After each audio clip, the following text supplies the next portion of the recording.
할렐루야. 우리 예배의 자리에 오신 여러분 너무나 축복하고 환영합니다. 우리 각 처소에서 예배드리시는 여러분 너무나 축복합니다. 시간이 되어서 우리 사도신경으로 신앙 고백함으로 예배드리겠습니다.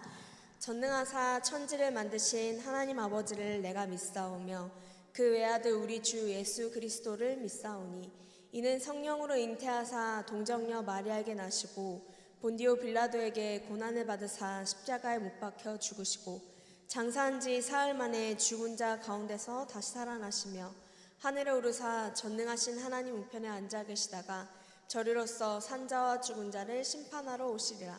성령을 믿사오며 거룩한 공회와 성령한 서로던 것과 죄를 사하여 주시는 것과 몸이 다시 사는 것과 영원히 사는 것을 믿사옵나이다. 아멘.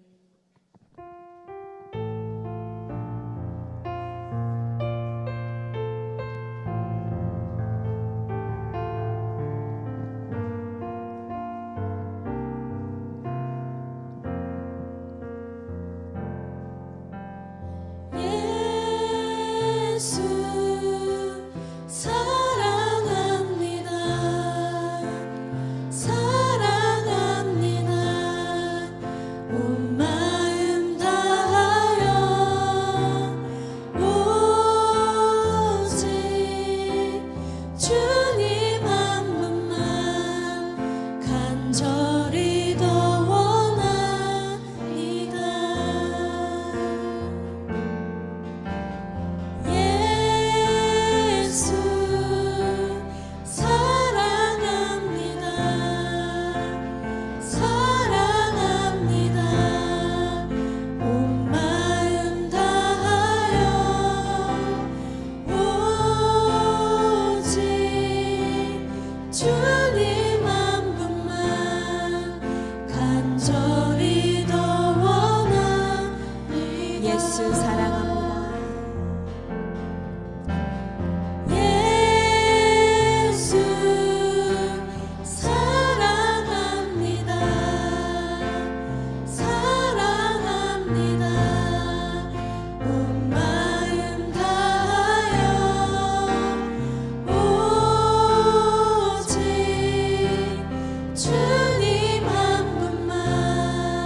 하나님 앞에 더 사랑하는 마음을 담아서 나가는 시간 됐으면 좋겠습니다. 우리 다 같이 일어나서서 같이 찬양했으면 좋겠습니다.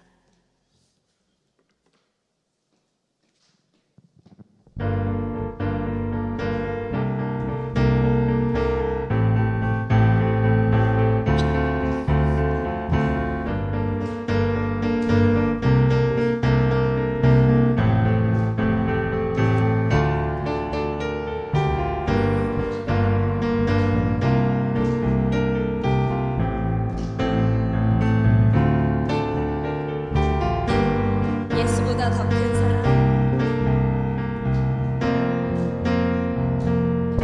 예수보다 더 큰 사랑, 그 누구도 줄 수 없네. 우리에게 자유 주신 그 큰 사랑, 예수보다 더 큰 사랑, 그 누구도 줄 수 없네.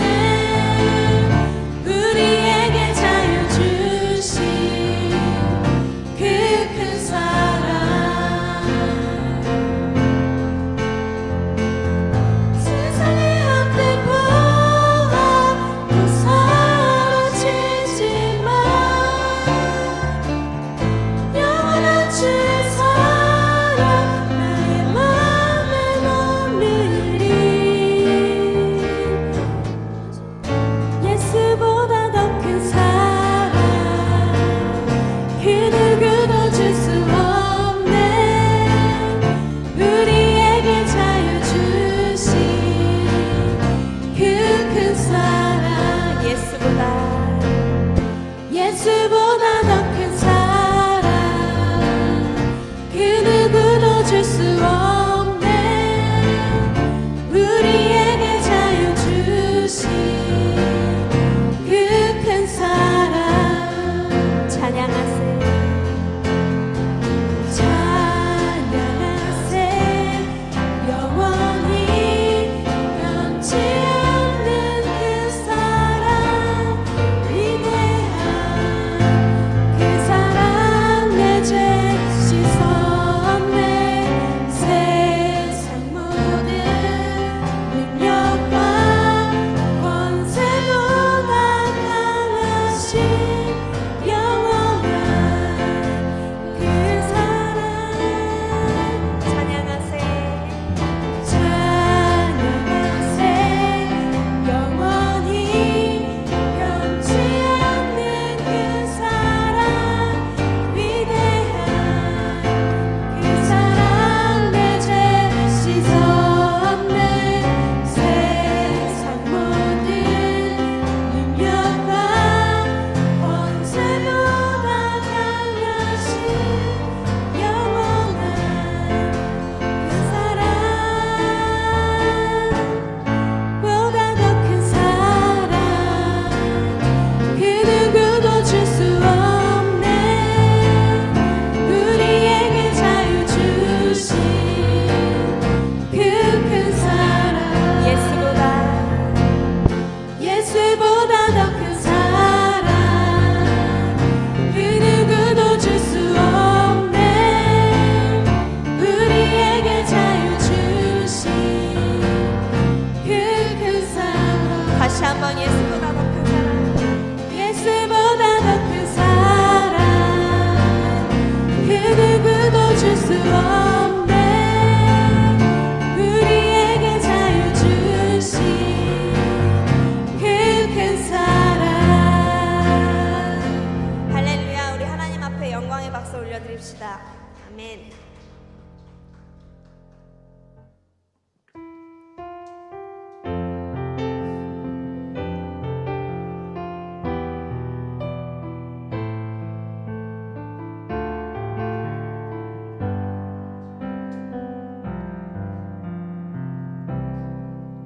많은 이들 말하고 많은 이들 노래는 하지만 정작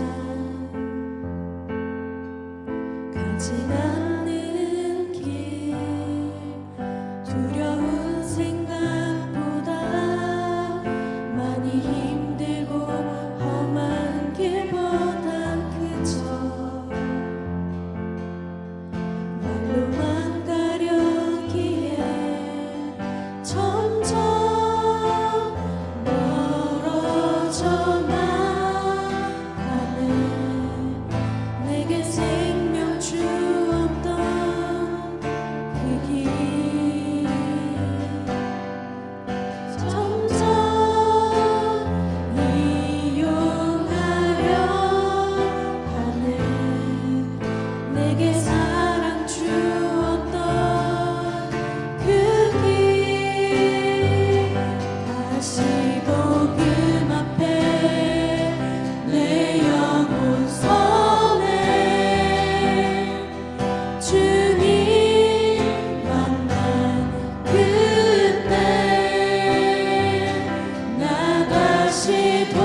사랑 주었던 그 길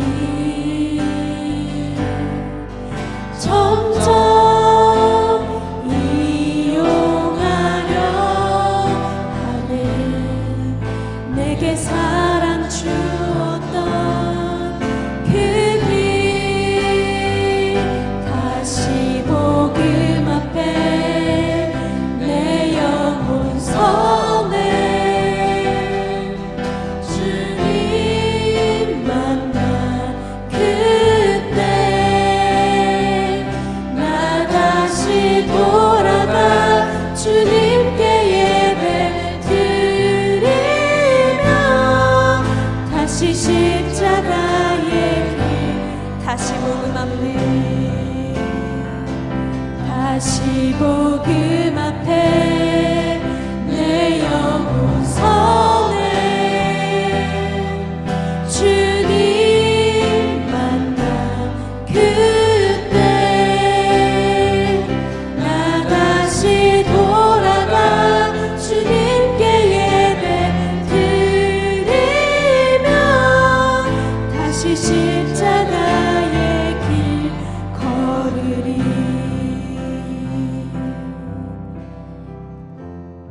그렇습니다.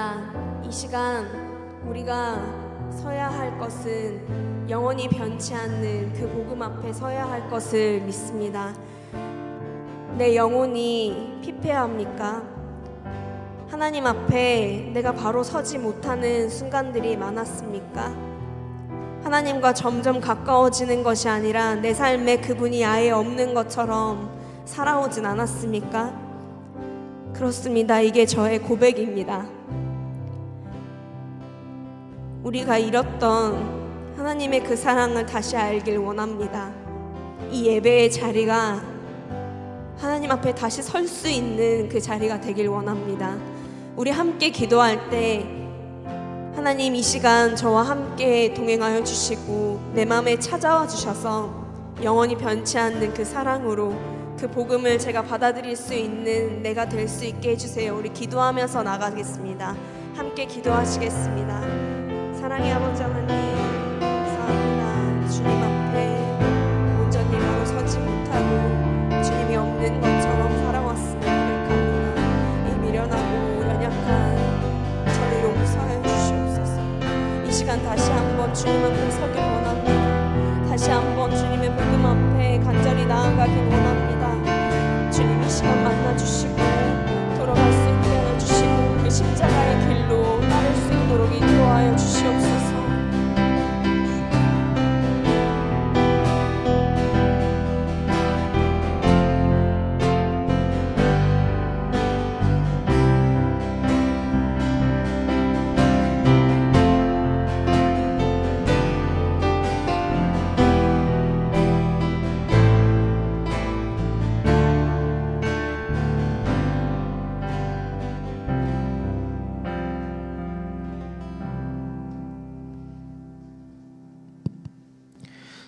다 함께 기도하겠습니다. 하나님 감사합니다. 오늘 우리를 예배의 자리로 초대해 주시고 하나님 말씀을 들을 수 있게 해주셔서 감사합니다.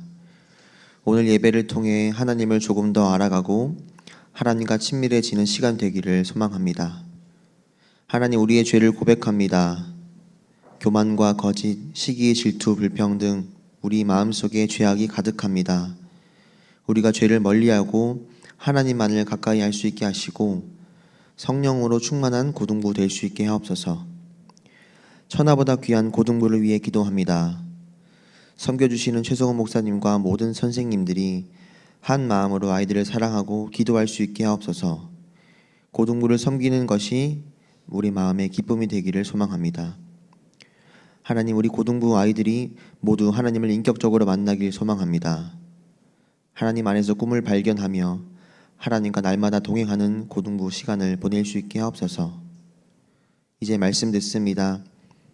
말씀 전해주시는 목사님의 입술에 하나님의 능력을 더해 주셔서 말씀을 담대히 선포할 수 있게 하시고 듣는 우리의 마음의 태도가 겸손한 마음으로 말씀을 듣고 삶에서 고민하며 살아갈 수 있게 하옵소서.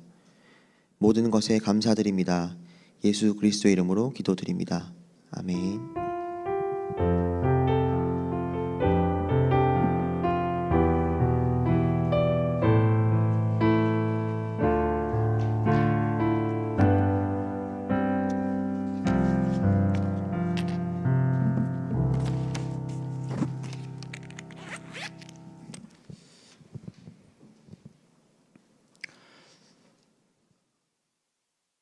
오늘 우리 고등부에 새로운 친구가 2명 있어요. 막 앞에 나옵시다, 일어섭시다 이러면 창피하니까 2명이 온 거를 우리가 기억을 하면서 환영하는 박수를 하도록 하겠습니다. 잘 오셨습니다. 잠시 기도할까요? 하나님, 우리 고등부에 2명의 친구들이 새로 왔습니다. 지금까지도 하나님을 알았던 친구들일 수도 있고 새로 이렇게 신앙생활을 하는 친구일 수도 있습니다. 하나님 기억하여 주시옵시고 오늘부터의 삶이 정말 하나님을 아는 또 하나님의 은혜를 경험하는 더욱더 복된 삶 되게 하여 주시옵소서. 우리와의 만남을 허락하신 하나님의 은혜에 감사하며 모든 말씀 예수님의 이름으로 기도하옵나이다. 아멘. 축복합니다. 잘 오셨습니다.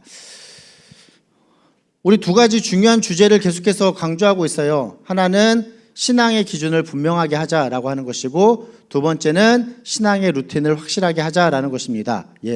주일 아침 막 하품 나오고 졸리고 힘든데 그래도 루틴을 지키려고 예배 자리에 잘 나오셨어요. 그리고 또 우리가 개인적으로 어떤 루틴이 있죠? 매일의 삶에서 성경을 한 장씩 읽자.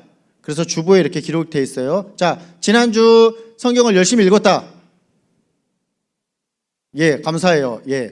언젠가 스탬플러 이렇게 선물 나갔잖아요. 받으셨어요? 오늘은 그 스탬플러 심의 선물입니다. 나가시면서 우리 하은 선생님한테 선물을 꼭 받아가시면 좋겠습니다. 지금까지 못 읽은 친구들도 있어요. 뭐 처음부터 다 읽으려고 하면 너무 욕심이 크니까 내일부터 몇 장이냐면 창세기 43장부터 이제 한 장씩 읽으면 됩니다. 이번 한 주간 월요일 43, 화요일 44 쭉 읽다 보면 주일에 49장까지인데요. 월요일부터 토요일까지 열심히 읽으시고 다음 주 선물을 또 꼭 받아가시는, 제가 다음 주 선물은 그동안은 한 10개 샀거든요. 믿음을 가지고 15개 사겠습니다. 우리 친구들 다 받아가시면 좋겠습니다. 이제 오늘 우리에게 주시는 하나님의 말씀 함께 살펴보겠습니다. 창세기 39장.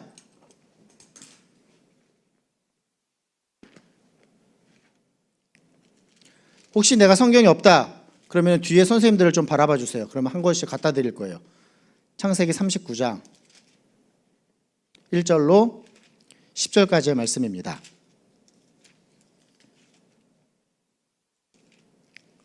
창세기 39장은 성경의 거의 앞쪽에 있고 페이지로는 구약성경 60페이지 있습니다. 창세기 39장 1절부터 10절 저랑 여러분이랑 한 절씩 돌아가며 읽고 10절은 같이 읽도록 하겠습니다. 창세기 39장 1절입니다. 요셉이 이끌려 애굽에 내려가매 바로의 신하 친위대장 애굽 사람 보디발이 그를 그리로 데려간 이스마엘 사람의 손에서 요셉을 산이라. 여호와께서 요셉과 함께 하심으로 그가 형통한 자가 되어 그의 주인 애굽 사람 집에 있으니 그의 주인이 여호와께서 그와 함께 하심을 보며 또 여호와께서 그의 범사에 형통하게 하심을 보았더라. 요셉이 그의 주인에게 은혜를 입어 섬김에 그가 요셉을 가정 총무로 삼고 자기의 소유를 다 그의 손에 위탁하니 그가 요셉에게 자기의 집과 그의 모든 소유물을 주관하게 한 때부터 여호와께서 요셉을 위하여 그 애굽 사람의 집에 복을 내리심으로 여호와의 복이 그의 집과 밭에 있는 모든 소유에 미친지라.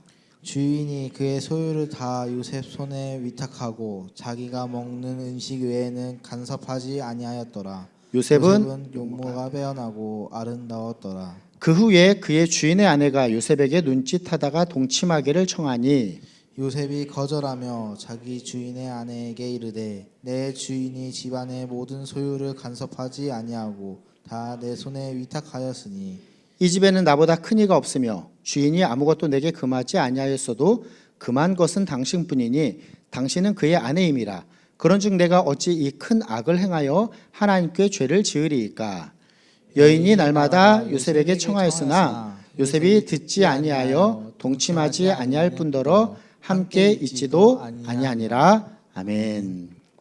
오늘은 읽은 본문 창세기 39장 1절로 10절에 기초해서 그가 형통한 자가 되어 라고 하는 제목으로 함께 말씀 살펴보도록 하겠습니다. 오늘 본문 창세기 39장은 지난 주간에 목요일 15일 목요일에 읽었던 구절이에요. 그래서 우리 친구들이 성경을 읽은 친구들은 이러한 흐름 가운데 이러한 본문이 있었다라는 것을 생각해 볼 수 있을 것 같습니다. 좀 큰 틀에서 한번 살펴볼까요? 지난주 주일에 설교에서도 말씀드렸는데 창세기 12장부터 마지막 50장까지는 큰 4명의 족장에 대해서 이야기하고 있어요. 기억하시죠? 첫 번째 족장이 누구? 아브라함. 제가 질문하고 제가 대답하고 있어요. 두 번째 족장은 누구? 이삭. 세 번째 족장은 야곱. 네 번째 족장은 요셉의 이야기를 하고 있습니다. 그래서 오늘은 이 마지막 족장인 요셉에 대해서 살펴보고자 해요. 나는 요셉에 대해서 이런 거 알고 있다 라고 질문을 해도 또 대답을 안 하시겠지만 마음속으로는 대답을 이렇게 하실 것 같아요. 요셉은 야곱이 12아들이 있었는데 그 중에서 몇 번째? 11번째 아들이었어요. 사실 순서로 보면 되게 뒤쪽인데 그래도 이 4명의 족장에서 중요한 위치로 성경의 주인공으로 기록하고 있어요. 왜 그럴 수밖에 없었는가? 지금 시대로는 이해하기가 쉽지는 않은데 그쪽 시대로 생각을 해보면 야곱이 혈통을 이어가야 되는데 자기가 원했던 아내를 처음에 얻지 못해요. 그래서 그 아내의 언니가 되는 또 다른 아내를 얻었는데 거기서 이렇게 자식을 낳다 보니까 원래 얻고자 하는 아내였던 라헬이 출산을 못해요. 그러니까 라헬의 몸종이었던 자를 통해서 출산을 하고 또 그러니까 언니의 또 몸종을 출산하고 막 이런 일들이 막 벌어지다가 결국은 야곱이 사랑했던 라헬이라고 하는 그 아내가 낳은 아들이 누구예요? 요셉이에요. 그러니까 야곱의 입장에서는 많은 다른 형 11명보다 누가 더 좋아 보여요? 요셉이 좋아 보이는 거예요. 그래서 성경에 보면 귀한 아들로 여겨져서 족장을 나타내는 채색 옷을 요셉에게만 입혀요. 지금이야 색감이 많은 여러 옷들을 입힐 수 있지만 예전에는 그냥 한 가지 색으로 통으로 된 옷인데 막 명절에나 우리가 입을 만한 채색 옷을 딱 입히니까 딱 이렇게 다른 모습이 되는 거죠. 막 꿈도 꿔요. 그런데 꿈의 내용이 약간은 좀 그 형들이 듣기에는 별로 그렇게 좋지 않아요. 막 요셉을 나타내는 것 같은 볕단 내지는 별에게 다 절을 했다. 그래서 형들이 막 동생에게 절을 하는 것과 같은 그와 같은 내용들을 꿈에서 꿨다라고 이야기를 하니 물론 그거는 이후에 다 성취가 되지만 형들의 입장에서 보면은 요셉은 이렇게 눈꼴 사나워요. 그래서 결론은 어떻게 되는가? 형들이 양들을 치러 갈 때에 아버지 야곱이 요셉을 형들에게 보냈는데 형들이 막 비꼬죠. 꿈꾸는 사람 온다. 막 이렇게 하면서 쟤 우리 집에 있으면은 마음에 안 드니까 어떻게 할까? 죽일까? 막 이렇게 하다가 상인들에게 돈을 받고 팔게 되는 상황이 벌어집니다. 오늘 본문이 창세기 39장 1절 말씀 다시 한번 읽어볼까요? 성경 피셨으니까 한번 읽어보겠습니다. 읽습니다. 시작. 요셉이 이끌려 애굽에 내려가매 바로의 신하 친위대장 애굽 사람 보디발이 그를 그리로 데려간 이스마엘 사람의 손에서 요셉을 산이라 라고 이야기하고 있어요. 이 내용은 38장 그 앞에 37장의 마지막 부분 성경을 한번 봅시다. 제 얼굴을 보는 시간이 아니에요. 37장의 마지막 36절 말씀입니다. 37장의 36절 찾았으니 한번 읽어보겠습니다. 시작.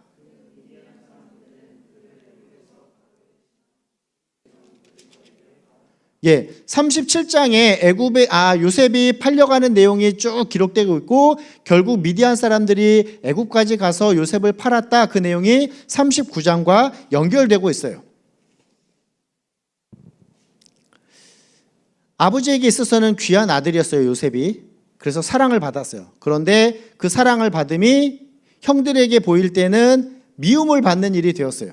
그래서 결국 형들이 요셉을 팔았어요. 그래서 이 상인들이 결국 그 당시 굉장히 상권이 형성되어 있는 애굽까지 가서 이 요셉을 애굽의 왕이었던 바로라고 하는 그 왕의 신하 친위대장 보디발에게 요셉을 팔았어요. 성경의 내용이고 목사님이 쭉 이야기하니까 그러려니 생각할 수 있지만 요셉의 입장에서 한번 생각해 봅시다. 요셉은 그래도 가정에서 이렇게 사랑을 받는 아들이었어요. 뭔가 음식을 먹을 때에도 좀 좋은 게 자기 앞에 있었을 거예요. 그런데 이처럼 사랑을 받던 요셉이었는데 갑자기 형들에게 의하여서 팔려서 이역만리 저 다른 나라 애굽으로 팔려갔어요. 어떤 모함도 아니고 형들에 의해서 팔렸어요. 그리고 성경에 보면 그 나이가 17세였을 때예요. 우리 딱 고등학교 나이 때예요.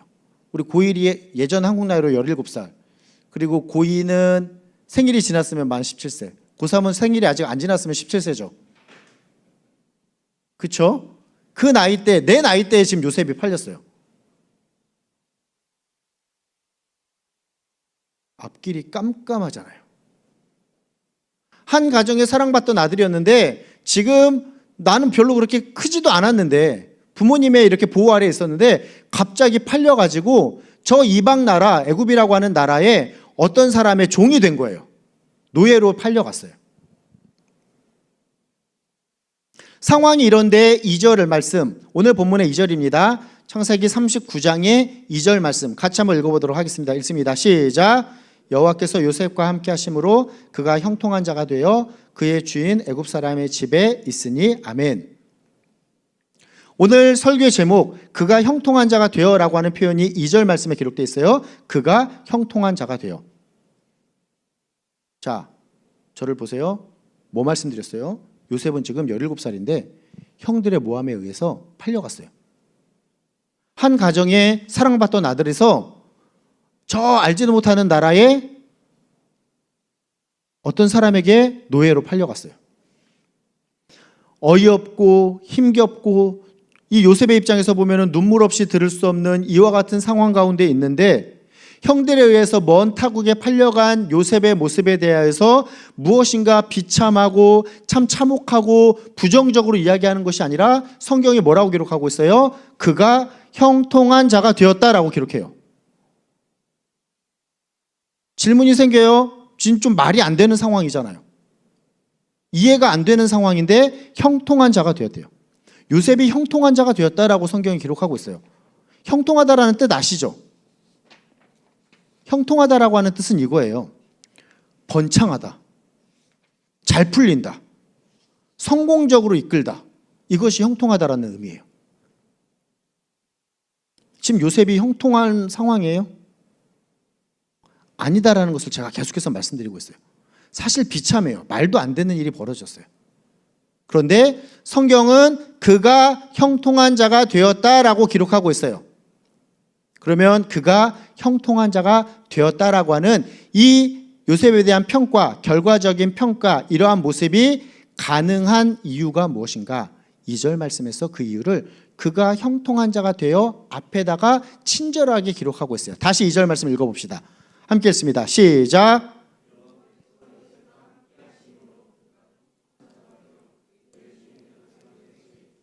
답을 다 말씀드렸어요. 요셉이 형통한 자가 될 수 있었던 이유가 뭐예요? 요셉이 형통한 자가 될 수 있었던 이유가 무엇이다? 여호와께서 요셉과 함께 하심으로예요. 여기서 한번 질문을 던져봅시다. 여러분, 형통함을 무엇이라고 생각해요? 아까 우리가 질문을 던졌던 이유가 이거예요. 어떻게 요셉이 지금 형통할 수 없는 상황인데 우리가 형통하다고 이야기할 수 있는가라고 생각을 했죠. 우리는 형통하다라고 하는 상황을 보면서 그것을 형통함이라고 이야기해요. 세상의 사람들이랑 똑같이 어쩌면 무엇인가 돈이 많고 명예나 권력이 있고 또 나는 좀 이렇게 뭔가 답답하게 사는 것 같고 별로 안 행복한 것 같은데 막 엄청나게 행복하게 살아가는 사람들을 보면서 우리는 그 사람이 형통하다라고 이렇게 보통 판단을 해요. 그 상황을 보면서. 물론 이러한 것들이 어느 정도 만족감도 주고요. 어느 정도 형통하다라고 표현할 수 있겠지만 사실 그 상황으로 판단할 때는 그것의 한계가 분명해요. 주어진 것이라고 하는 것은 없어질 수도 있기 때문에 그 형통함이 계속되지는 않다라는 거예요. 연결해서 오늘 본문 말씀이 우리에게 교훈하는 바는 이것이에요. 형통함의 조건이 무엇이다? 상황이 아니다라는 거예요. 요셉을 보면서 우리가 깨닫게 되는 거예요. 형통함의 조건은 상황이 아니다. 답이 무엇이었어요? 그가 형통한 자가 되어 앞에 무엇이라고 기록하고 있죠? 여호와께서 요셉과 함께 하심으로 그가 형통한 자가 되었대요. 여호와께서 요셉과 함께 하심으로, 즉 하나님께서 함께 하심이 우리에게 있어서 형통함의 조건이다라는 사실을 오늘 본문 말씀이 우리에게 교훈하고 있어요. 이거 꼭 기억하셨으면 좋겠어요. 여호와께서 함께 하심으로 그가 그는 요셉이지만 이 그가라고 하는 인칭 대명사를 자기 이름을 붙일 수 있어요. 여호와께서 함께 하심으로 누가? 자기 이름을 넣어봅시다. 누가? 최성훈이 형통한 자가 될 수 있다는 거예요. 잘 아시죠? 하나님이 우리와 함께 하시다. 네 글자로 무엇일까요? 임으로 시작하는데, 교회 다니는 사람들 많이 들어봤을 텐데, 하나님께서 우리와 함께 하시다. 임마가 아니라 임마누엘이에요. 하나님께서 우리와 함께 하시는 임마누엘이 우리의 삶의 형통의 조건이다라는 사실을 우리가 분명하게 기억했으면 좋겠습니다. 상황이 형통함을 나타내는 것이 아니라 우리가 신앙적으로 판단할 때에는 하나님께서 우리와 함께 하시는 것이 형통함이다라고 생각해 볼 수 있어요. 요셉은 지금 애굽의 노예로 팔려갔어요. 그런데 하나님께서 그의 상황 또한 형통함으로 인도해 주세요. 우리가 한번 생각해 봅시다. 먼저 살펴볼 수 있는 것, 하나님께서 요셉과 함께 하셨다라는 사실을 실제적으로 생각해 볼 수 있는 것이 이것이에요. 하나님께서 요셉을 애굽 왕인 바로의 신하 친위대장이었던 보디발의 집에 팔게 하셨어요. 친위대장이라고 하는 표현이 여러 학자들의 표현에 따라서 조금은 다를 수 있지만 의미가 분명하지 않지만 보통은 잘못을 저지른 왕의 신하들을 가두는 일들을 한 그 담당자를 친위대장이라고 할 수 있어요. 이 내용은 우리가 성경을 쭉 읽으면서 살펴보았듯이 이후에 왕의 떡 맡은 자도 이 요셉의 집에 갇혀 있었고 왕의 술 맡은 자도 요셉의 집에 갇혀 있다가 요셉이 이들의 꿈을 해석해 주는 일들을 통하여서 결국은 요셉이 애굽의 총리가 될 수 있는 일이 요셉의 삶에서 벌어져요. 하나님께서 이 요셉과 함께 하심으로 요셉의 삶을 형통케 하시는 여러 실제적인 모습 가운데 하나님께서는 다른 사람에게 요셉을 팔리게 한 것이 아니라 이 애굽 왕의 친위 대장이었던 보디발의 집에 파셨다. 하나님께서 그를 형통한 자가 될 수 있도록 하신 두 번째 이유는 무엇일까요? 보디발로 하여금, 그의 주인이었던 보디발로 하여금 하나님께서 요셉과 함께 하시는 요셉의 범사의 형통함을 주인으로 하여금 알게 하셨어요. 이어지는 3절 말씀입니다. 창세기 39장 3절 읽어봅시다. 시작.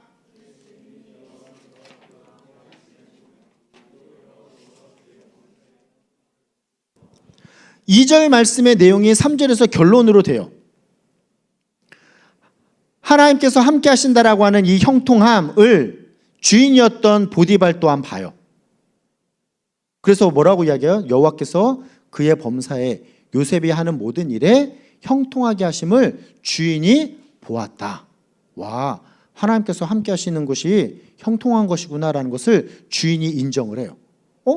쟤 저 멀리에서 노예로 팔려온 앤데? 라고 하는 것이 아니라 쟤 하나님께서 함께 하시니 형통한데? 라고 하는 부분들을 깨닫게 되는 거예요. 주변 사람들이.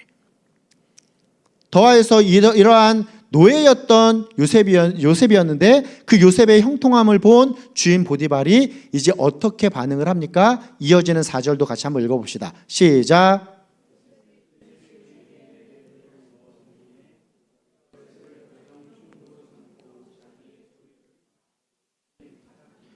요셉이 주인에게 은혜를 입어서 주인을 섬기는데 요셉을 가정 총무로 삼았더니 그래서 모든 소유를 주인이었던 보디발의 모든 일들을 총무인 노예 요셉에게 맡겨요.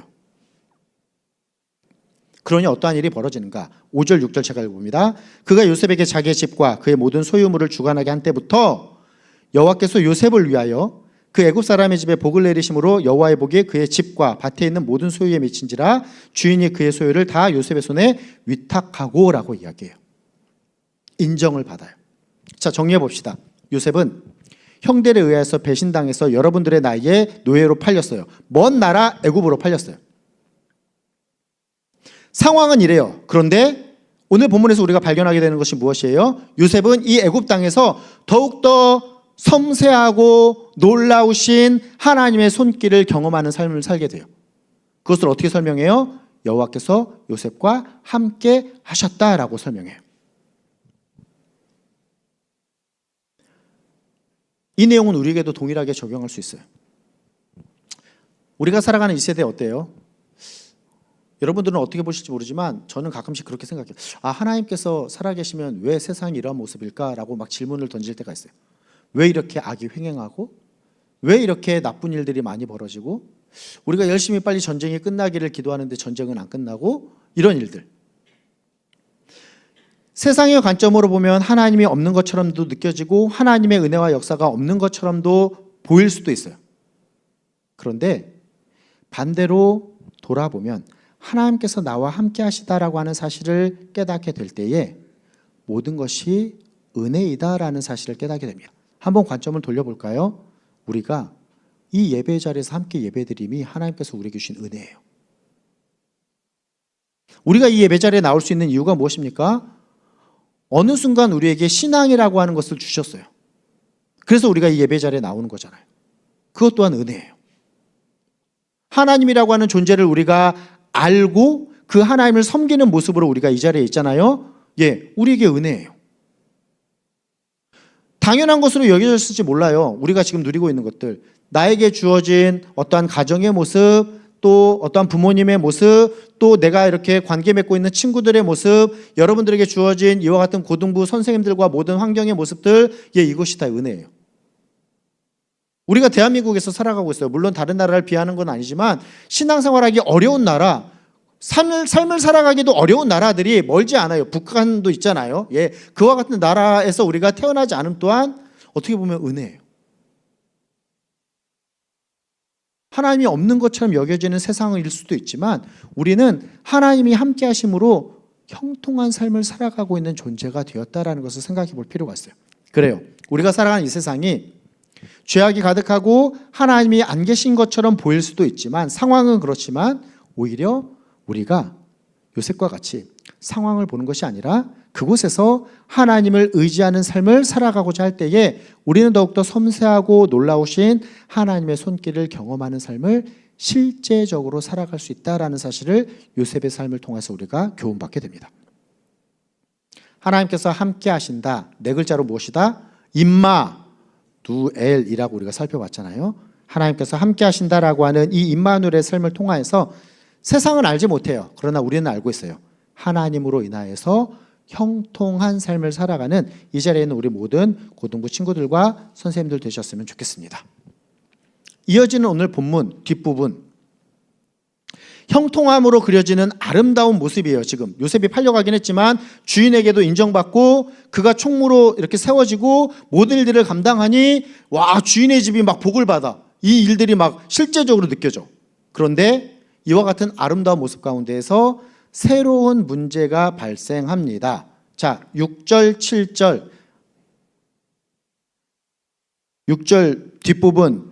요셉은 용모가 빼어나고 아름다웠더라라고 기록한 이후에 7절 같이 한번 읽어봅시다. 시작. 그 후에 그의 주인의 아내 요셉에게 눈짓하다가 동침하기를 청하니 이상한 내용이 벌어지고 있어요. 인정받아요. 잘 나가요. 외모를 보아도 용모가 빼어나고 아름다웠다라고 하는 이 모습이 있어요. 그러니 주인의 아내가 유혹을 해요. 우리가 창세기를 쭉 1장부터 쭉 살펴보았기에 우리가 이렇게도 한번 생각해 볼 수 있어요. 오늘 본문의 내용을 창세기 맨 앞의 내용과 한번 연결해 봅시다. 1장과 2장에는 하나님께서 아름답게 창조하시고 3장에서 보면 어떤 일이 벌어져요? 죄가 세상에 들어온 일들이 있어요. 오늘 우리가 본문의 앞부분으로 살펴본 내용이 무엇입니까? 요셉이 주인의 집과 그 모든 소유를 주관하게 한 때부터 하나님께서 복을 내리세요. 밭과 집과 모든 부분에 있어서 형통함의 어떠한 모습들, 아름다움의 모습들, 충만함의 모습들, 우리가 어떠한 부분을 살펴볼 수 있냐면 하나님께서 에덴 동산을 창조하시고 아담을 거기에 보내셔서 모든 소유를 주관하게 하시는 그 풍성함의 모습, 완전함의 모습을 생각해 볼 수 있어요. 그런데 이와 같은 아름다운 모습에 한 가지 문제가 발생한다라는 것이죠. 에덴 동산에서 어떠한 문제가 발생했어요? 하나님께서 모든 것을 다 먹어도 된다라고 하는데 하나 금하셨어요. 생명나무와 선악을 알게 하는 나무의 실과를 먹지 말라라고 했죠. 그런데 뱀의 모습으로 온 사단이 유혹을 합니다. 저거 먹으면 좋아 라고. 에덴 동산의 모든 나무의 실과를 먹되 선악을 알게 하는 나무의 실과 그것이 금지된 것처럼, 그런데 안타깝게 죄가 들어온 것처럼. 그런데 오늘 본문으로 살펴봅시다. 요셉에게도 그와 같은 일이 벌어졌어요. 보디발이 그 모든 집의 소유를 주관하게 했어요. 그런데 모든 소유를 다 위탁하였지만 아내만큼은 금하게 하였을 것인데 그 아내가 요셉을 유혹하고 있어요. 창세기의 이와 같은 부분들은 결국 실패를 보여줍니다. 죄가 인간 세상에 들어오게 되었고 그로 인해서 얼마나 안타까운 일들이 벌어졌는지 노아의 홍수와 바벨탑 사건과 많은 부분들을 우리가 창세기를 통해서 살펴보게 돼요. 그런데 창세기의 마지막에 등장하는 이 요셉을 통해서 우리에게 소망이 되는 것은 무엇인가? 에덴 동산에서의 그 실패 이야기, 죄의 근원에 대한 문제를 생각해 볼 때에 요셉의 모습을 통해서 우리는 죄악 앞에서 우리가 어떻게 살아가야 되는지에 대한 큰 도전과 깨달음을 얻게 돼요. 본문에서 요셉의 모습을 어떻게 기록하고 있습니까? 보디발의 아내가 끝없이 계속해서 끈질기게 유혹을 합니다. 그런데 요셉은 유혹에 빠지지 않을 뿐만 아니라 다음과 같은 방법을 취합니다. 오늘 본문의 마지막 10절 말씀인데요. 창세기 39장 10절 같이 한번 읽어보겠습니다. 시작.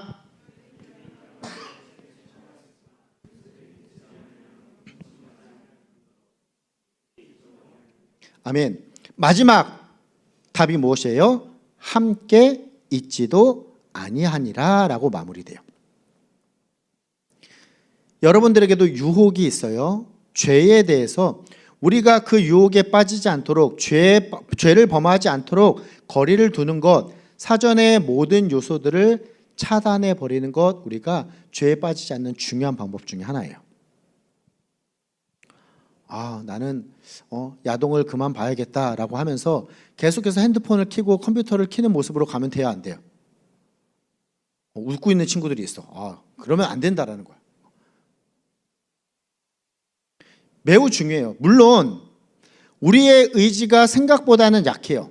여러분들 계속해서 그렇잖아요. 내가 다짐해보지만 죄와 나의 싸움에서 누가 이겨요? 내가 이겨요? 대부분은 죄가 이겨요. 우리가 약해요. 그래서 우리 자신의 어떠한 의지와 다짐을 우리가 붙잡는 것보다는 그 모든 유혹의 요소들을 우리가 사전에 차단하는 것이 훨씬 더 지혜로운 방법이다라는 사실을 요셉의 모습을 통해서 깨닫게 됩니다. 첫 번째, 죄와 유혹에 빠지지 않는 방법은 요소들을 차단해 버리는 것. 요셉이 마지막에 무엇이라고 기록하고 있어요? 동침하지 않을 뿐더러 함께 있지도 아니했다. 요소들을 어떻게든 차단해 버리려고 노력을 했다라는 것이 죄를 이기는 방법 중에 하나예요. 그런데 우리의 의지가 생각보다 약해요. 더욱더 근원적인 어떠한 이유를 발견할 필요가 있어요. 한 걸음 더 나아가 요셉이 죄에 빠지지 않고 자신에게 주어진 유혹을 이겨낼 수 있었던 근원적인 이유가 무엇인가? 오늘 본문 8절 9절에서 명확하게 기록하고 있습니다. 마지막으로 8절 9절도 같이 한번 읽어보겠습니다. 시작. 요셉이 거절하며 자기 주인의 아내에게 이르되 내 주인의 집안의 모든 소유를 간섭하지 아니하고 다 내 손에 위탁하였으니 이 집에는 나보다 큰 이가 없으며 주인이 아무것도 내게 금하지 아니하였어도 금한 것은 당신뿐이니 당신은 그의 아내임이라. 그런즉 내가 어찌 이 큰 악을 행하여 하나님께 죄를 지으리까? 아멘. 요셉이 죄와 유혹에 빠지지 않을 수 있었던 방법, 1차적으로는 함께 있지도 아니하는 사전에 그 모든 것들을 차단하는 것이 그의 방법일 수 있었지만 그게 근원적인 이유가 되지는 않아요. 우리가 의지적으로 약하니까, 죄와 싸워서 우리가 승리하는 경우가 많지 않으니까. 그런데 요셉이 가지고 있었던 근원적인 이유가 무엇이에요? 9절 마지막 뒷부분의 기록을 보니 그 답을 다음과 같이 명확하게 우리에게 이야기하고 있습니다. 내가 어찌 큰 악을 행하여 하나님께 죄를 지으리까? 예요. 바로 이것이에요. 요셉이 죄에 빠지지 않고 자신에게 주어진 유혹을 이길 수 있었던 이유는 바로 삶의 기준과 삶의 평가를 하나님께 두었기 때문이에요.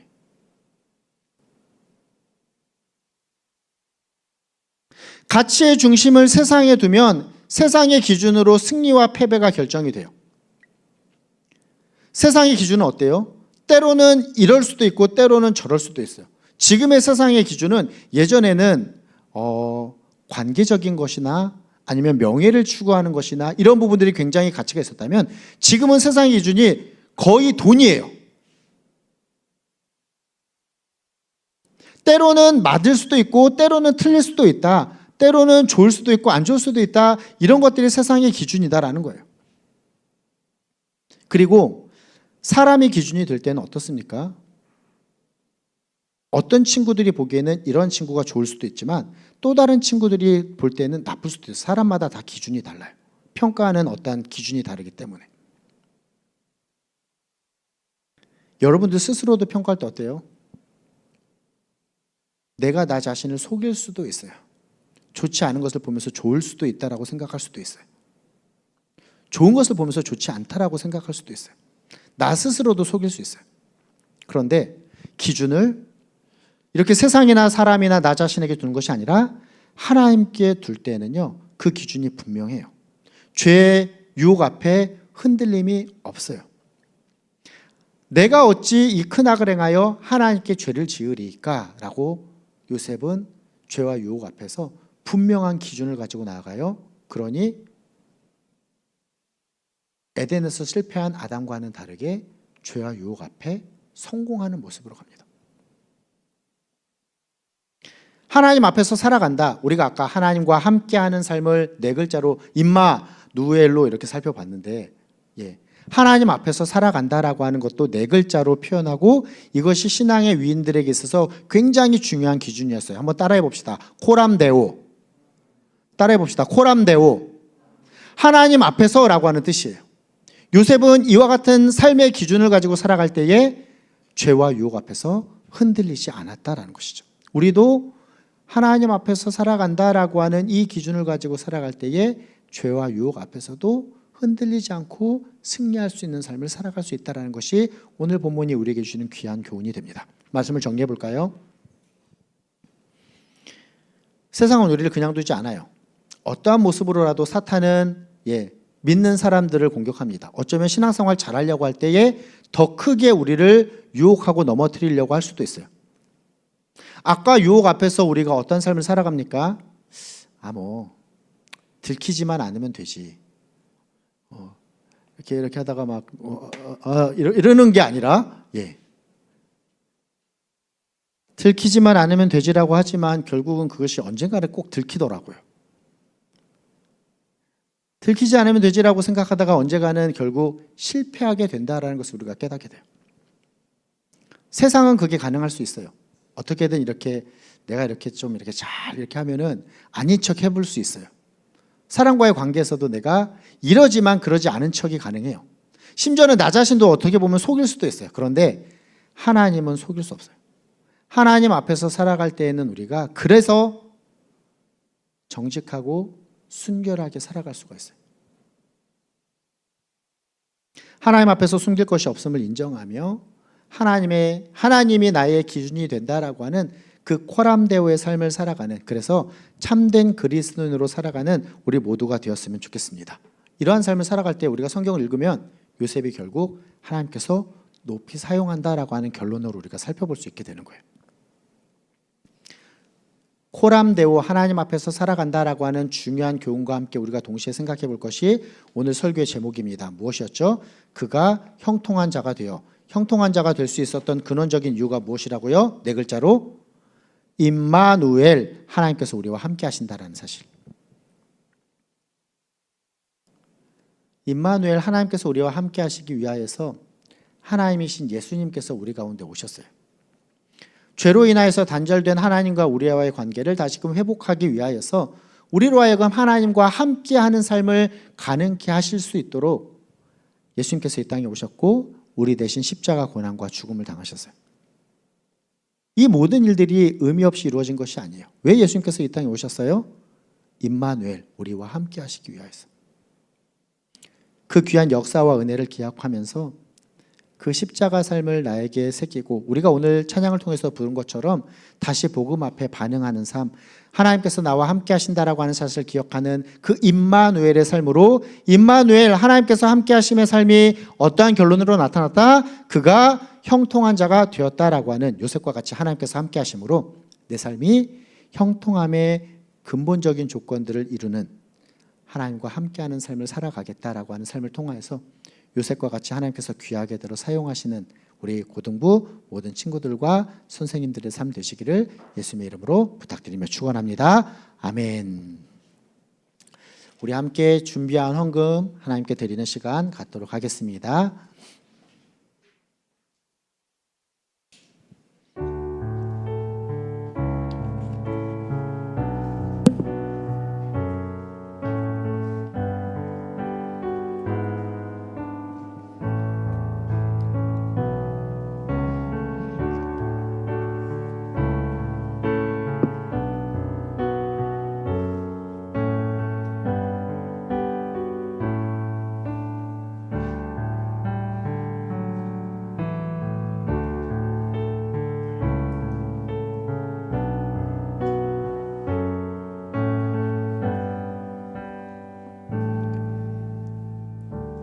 기도합니다. 하나님, 먼저 말씀을 받았습니다. 요셉과 같이 힘겨운 상황을 우리가 살아가고 있을지 모르지만 상황이 주는 형통함이 아니라 하나님께서 요셉과 함께 하심으로 그가 형통한 자가 된 것과 같이 이제 고등학교 1학년, 고등학교 2학년, 고등학교 3학년 어찌 보면 두렵고 떨리는 상황들을 우리가 바라볼 때에 그와 같은 상황 가운데서도 하나님께서 나와 함께 하시기에 내가 형통한 자가 될 수 있다라고 하는 말씀해 주시는 귀한 교훈을 실제적인 삶으로 경험하며 누림으로 나아가는 우리 고등부 친구들 되게 하여 주시옵소서. 하나님 이러한 삶이 가능할 때에 또 우리가 하나님 앞에서 살아간다라고 하는 귀한 코람데오의 삶을 기억하게 됩니다. 여러 죄와 유혹 앞에서 하나님 앞에서 살아간다라고 하는 그 분명한 기준을 가지고 살아갈 때에 주님 보시기에 더욱더 합당한 모습 되게 하여 주시옵시며 바라기는 요셉과 같이 하나님께서 들어 사용하시는 아름다운 귀한 도구로서 사용받는 복된 삶으로 나아가는 우리 고등부 친구들과 선생님들 되게 하여 주시옵소서. 하나님께 나올 때에 우리에게 주신 것들 가운데 구별하여 귀한 예물 드립니다. 하나님 받으시기에 합당한 우리의 마음과 정성을 담아드리는 예물 되게 하여 주시옵시고 더하여서 바라옵기는 이 예물이 주님의 사역 가운데 아름답게 사용될 수 있도록 인도하여 주시옵소서. 예수님의 이름으로 기도하오며 이제는 길이요 진리요 생명 되신 우리 주 예수 그리스도의 은혜와 아버지 하나님의 끝없는 사랑하심과 성령 하나님의 감동 감화 충만 교통 위로하심의 역사가 여호와께서 나와 함께 하시는 그 임마누엘의 삶으로 또 세상 가운데 살아갈 때에 내가 하나님 앞에서 살아간다라고 하는 코람데오의 삶으로 하나님 보시기에 합당한 삶을 살아가겠다라고 다짐하며 결단함으로 나가는 사랑 우리 고등부 모든 선생님들과 학생들 머리머리 위에와 이들의 앞날 위에 이제부터 영원토록 함께 있을지어다. 아멘.